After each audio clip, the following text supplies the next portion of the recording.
Buenas a todos, Dios les bendiga. El tema ecuménico que vamos a tratar es acerca de las diferencias y las semejanzas que hay entre los adventistas del séptimo día y la Iglesia Anglicana. La Iglesia Anglicana o Iglesia de Inglaterra, nombre que recibe la Iglesia Nacional surgida en Inglaterra tras la Reforma Protestante. Por la segunda de las acepciones también se reconoce a la antigua Iglesia cristiana inglesa, cuyos orígenes se remonta a la propia llegada del cristianismo a este país. La primitiva Iglesia cristiana de Inglaterra es evidencia histórica.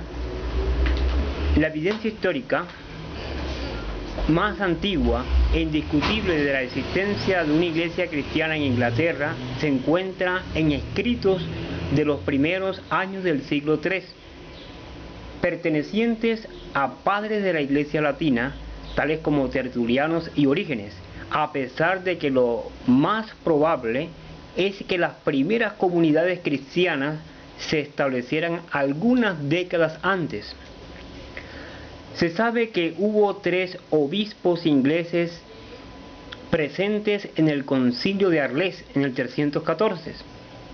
Otros asistieron al concilio de Sárdica, actual Sofía, en el 347 y al de Ariminum en el 360. También fueron hallados en los escritos de los padres del siglo IV un gran número de datos referentes a la iglesia de la Bretaña romana. La disciplina y los ritos de la iglesia primitiva de Inglaterra fueron introducidos principalmente por misioneros y monjes celtas y galos hasta la llegada de San Agustín de Canterbury y de su grupo de misioneros de Roma en el 597.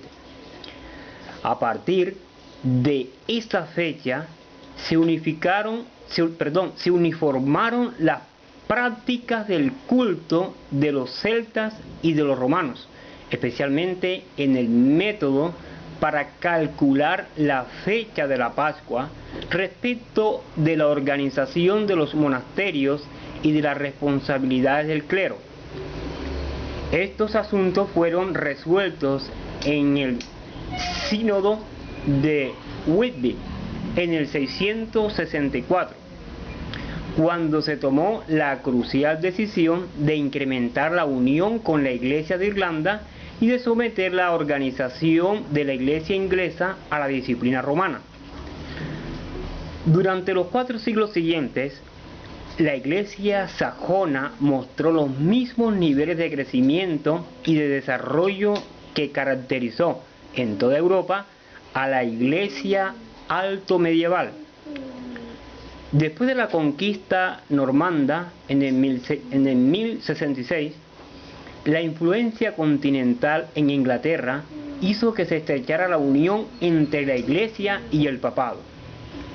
Tanto en Inglaterra como en el resto de Europa se dejaron sentir las fuertes manifestaciones del poder del papado entre finales del siglo XI y comienzos del siglo XIII, desde el Papa Gregorio VII hasta Inocencio III, y la influencia y los privilegios del clero se extendieron incluso a asuntos de tipo secular. Durante el periodo medieval, muchas veces los reyes ingleses pretendieron limitar el poder de la iglesia y exigieron su independencia del derecho canónico, sin haber logrado éxito alguno hasta que subió al trono el rey Enrique VIII. Las acciones del Parlamento entre 1529 y 1536 marcaron el inicio de la Iglesia Anglicana como Iglesia Nacional, independiente de la jurisdicción papal. El gran contratiempo que le provocó al rey Enrique VIII, la negativa que recibió de parte del Papa Clemente VII con respecto a la anulación de su matrimonio con Catalina de Aragón, indujo al Parlamento inglés a crear una serie de estatutos que rechazaban todo poder y jurisdicción papal sobre la Iglesia de Inglaterra. El rey reafirmó el antiguo derecho de los príncipes cristianos a ejercer la supremacía sobre los asuntos de la Iglesia que estaba dentro de sus dominios. En otra ocasión seguiremos con este estudio y dándole todas las evidencias a partir ahora de la evidencia histórica, todo con respecto a la Iglesia anglicana, y más adelante veremos las semejanzas que ésta tiene con los adventistas del séptimo día, y también veremos sus diferencias. Muchas gracias.